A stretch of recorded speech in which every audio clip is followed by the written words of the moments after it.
The climate crisis is not going away anytime soon, but is football doing enough to help the future generations of its supporters? On this week's episode of Football Now, we're looking at how clubs are doing their part to help save the planet.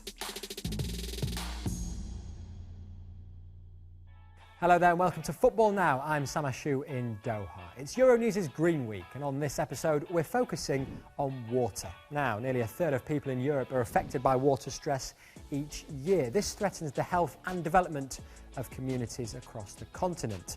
As a €25 billion industry in Europe alone, football uses a lot of water. According to the Economic Times, a full-size pitch requires up to 100,000 litres of water a day. That is equivalent to 500 car washes, 769 toilet flushes, 2,857 5-minute showers, and 212,766 large coffees.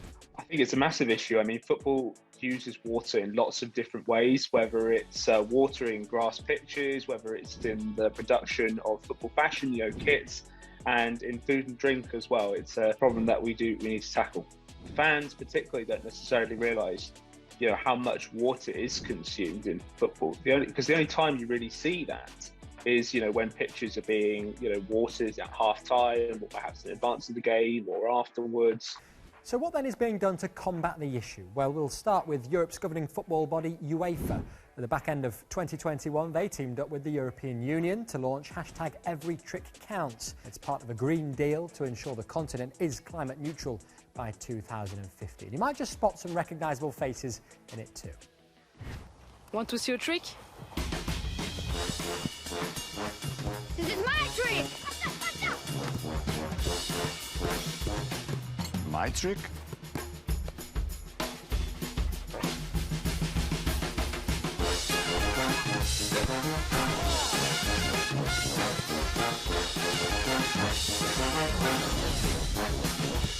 And this is my trick.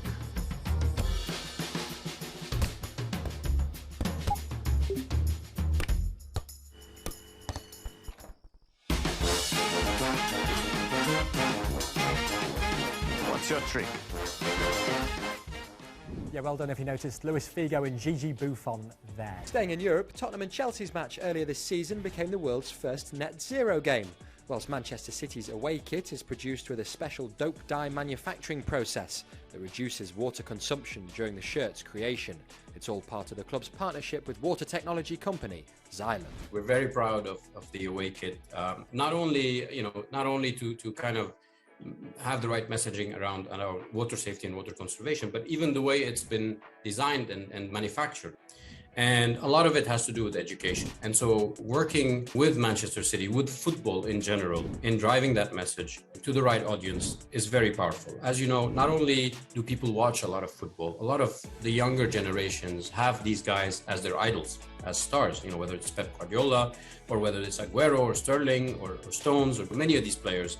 When they are there talking about water issues, talking about water matters, the young kids will listen. So what about outside of Europe then? I went to visit some of this year's World Cup stadia to see how they plan on saving water during the tournament. Now, welcome to Stadium 974. If you're searching for the ultimate in sustainability, look no further than this place. Not only is it made out of 974 shipping containers, making it fully demountable and available for use elsewhere, it's also pretty efficient when it comes to water. Well, all our stadiums, not particularly this one, all our stadium reduces the water consumption by 40%. We use the condensate water from the air conditioned to be used in irrigation. We also use the treated sewage water to be used in dust suppression and irrigation as well. It is very important, especially for us in Qatar, since the only source of water that we have is the desalinated seawater, which is an energy consumption operation. So it was very important to us during the design to think about ways to reduce the amount of water to be used or to be consumed from the stadium as much as possible. Of course, there'll be plenty more World Cup content coming your way over the next 7 months. Now, let's talk about pitches. We know that each regular-sized field uses up to 100,000 litres of water. The alternative, 3G pitches like this one at Saint-Troy-Dens in Belgium. They're just one of a few top-flight clubs in Europe to use a synthetic pitch. Now, according to FIDRA, synthetic pitches use between 1.8 million and 3.7 million litres of water each year compared with its natural equivalent. They're more likely to withstand heavy rain and snow too, but there are drawbacks. Synthetic pitches can reach temperatures of 70 degrees Celsius on a hot day, up to 40% hotter than a natural field, meaning less recycled energy for the surrounding greenery. I think it can be tricky because fans, have such an attachment to grass pitches. I mean, that's what we think of, right? When we think of football, we think of grass. But at the same time, it's becoming more acceptable, I think, to play on AstroTurf. I think it's good that there's a conversation starting to emerge within football and climate about what surfaces we play on, because grass does require a lot of water consumption. But on the other side of things, looking forward to seeing how that conversation develops, and it's good that we're talking about it in the context of football and climate change. So are you team synthetic or are you team grass? Do let us know using the hashtag FootballNowWater, and we'll see you next time for more Football Now.